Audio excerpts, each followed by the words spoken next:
What happens when an artist, born into one of America's greatest artistic dynasties, refuses to follow modern trends and instead spends his entire life painting lonely coastlines, silent birds, abandoned barns, and people filled with hidden emotional tension? And why did one of the most mysterious portrait series in American art history revolve around legendary ballet dancer Rudolf Nureyev? The story of Jamie Wyeth is far stranger, darker, and more psychologically intense than most people realize. If you're already liking where this is going, smash that like button and subscribe. Ready? Let's go! And yet, Jamie Wyeth never followed the fashionable direction of his time. Long after realism had already lost ground to avant-garde movements, he stayed loyal to it, completely consciously. People often describe him simply as a painter of Maine landscapes, rocky coastlines, birds, farm animals, and rural America. And technically, that's true. But it's only part of the truth, because Jamie Wyeth was never painting just the visible world around him. He was painting the psychological tension inside that world.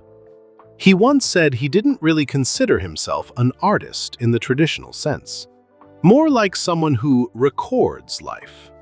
According to him, his paintings function almost like a diary, and honestly, that idea explains his work perfectly.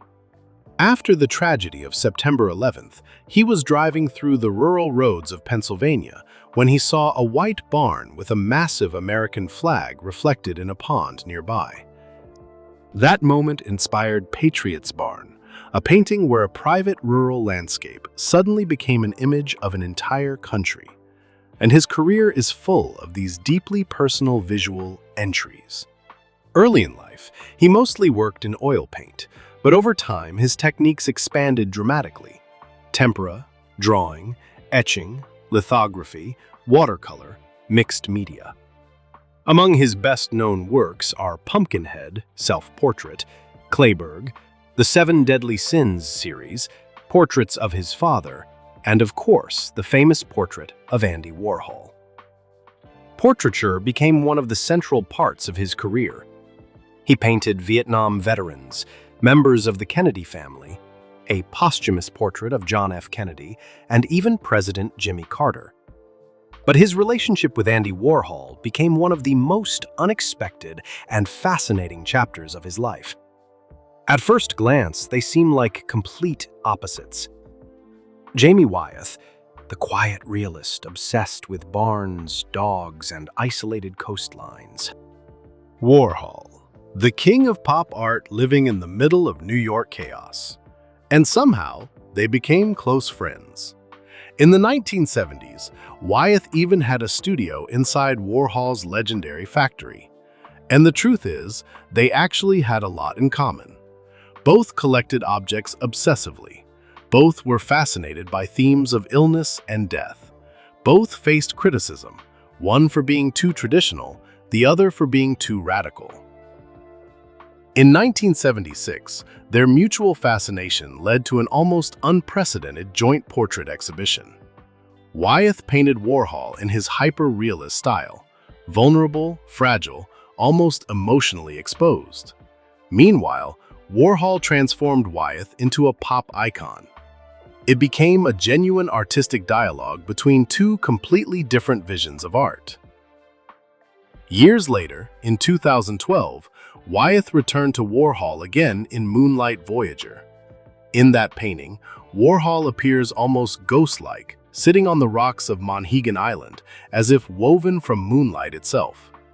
The image feels nearly mystical, and that's important because Jamie Wyeth is often described merely as an observational realist, when in reality, his best works contain an almost surreal psychological anxiety. Another major chapter of Wyeth's life became his portraits of Rudolf Nureyev, probably the most mysterious and debated series in his entire career. Nureyev was never just a model to him. He became almost an artistic obsession. They met in the 1970s, and Wyeth was immediately captivated by him. Nureyev embodied the contradictions that always fascinated the painter: discipline and wildness, theatricality and loneliness, strength and fragility. For a realist searching for personality beneath appearance, Nureyev was almost the perfect subject. Wyeth painted him over and over again because he saw not just a dancer, but a symbol, an exile, a celebrity, a predator, a tragic figure. These portraits feel completely different from his paintings of farmers, animals, and seascapes.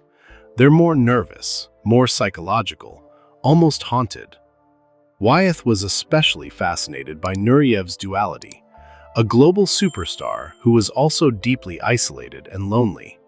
He spoke about him almost like a character from romantic literature. Some researchers even believe the Nureyev series became Wyeth's way of escaping the enormous shadow of his father, Andrew Wyeth. Through these works, he allowed himself more drama, more freedom, more emotional intensity. There's another interesting interpretation, too. Nureyev perfectly matched Wyeth's long-standing fascination with animal energy and movement. Wyeth often painted birds, dogs, and horses almost as psychological beings, carriers of character and instinct.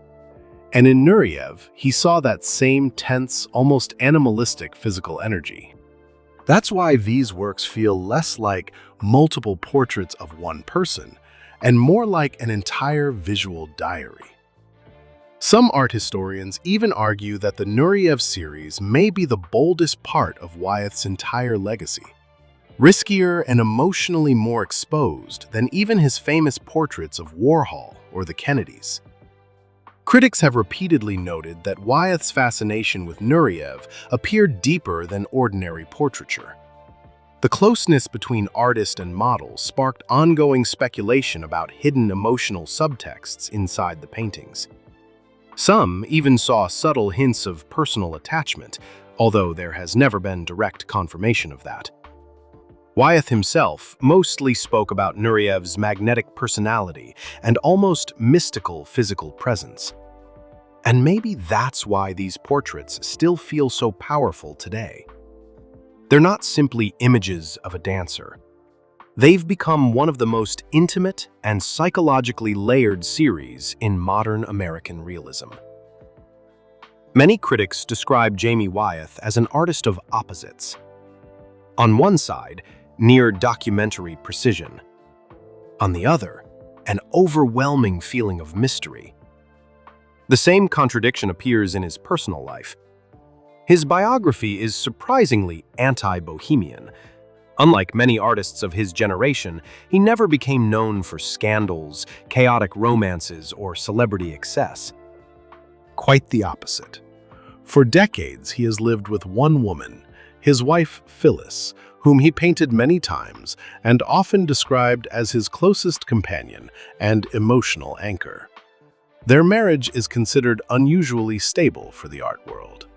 The couple never had children, and Wyeth himself hinted more than once that painting became, in some sense, his form of family continuity, his way of continuing the artistic dynasty. In general, his life is filled with almost old-fashioned loyalty to certain places, certain people, and a certain way of looking at the world. He works almost like a recluse, avoiding the noisy art market and rarely seeking publicity. Compared to the eccentric artists of the late 20th century, this seemed almost provocatively conservative. With the money from his first exhibition, he bought a house on Monhegan Island that had once belonged to his favorite painter, Rockwell Kent. Today, he lives between three homes, in Pennsylvania, on Monhegan Island, and in the lighthouse at Tennant's Harbor purchased by his parents in 1978. And each place became its own universe inside his paintings. In one world, dogs and horses. In another, seagulls, gray rooftops, and lobster traps. Elsewhere, the sea and lighthouse becoming almost symbolic shelters. It's no surprise people call him a painter of contemplation. And still, despite all this quietness, Jamie Wyeth never remained simply the heir of great artists. He achieved something extremely difficult. He stepped out from the enormous shadow of his family and remained fully himself. Not a copy of his father, not an extension of his grandfather, N.C. Wyeth, but an independent artistic voice. Today, many call him the Prince of Realism, and honestly, that title feels accurate. Because Jamie Wyeth proved something important. Realism doesn't have to feel outdated or nostalgic. It can still be modern, emotionally alive, and deeply unsettling. And maybe that's exactly why his empty coastlines, silent birds, and strange psychological portraits continue to feel so hauntingly real today.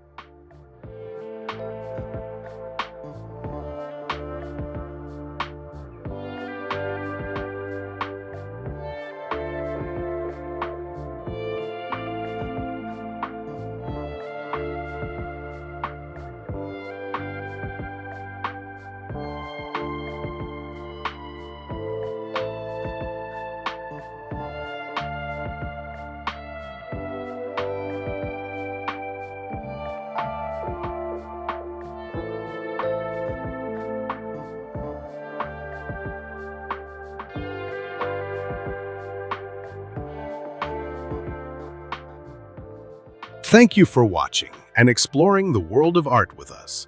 Visit alibrio.co to discover contemporary artists, original handmade works, and creative people from around the world. Support independent creators, explore new art, and become part of a growing artistic community. Don't forget to like the video, subscribe to the channel, and share your thoughts in the comments. See you in the next video.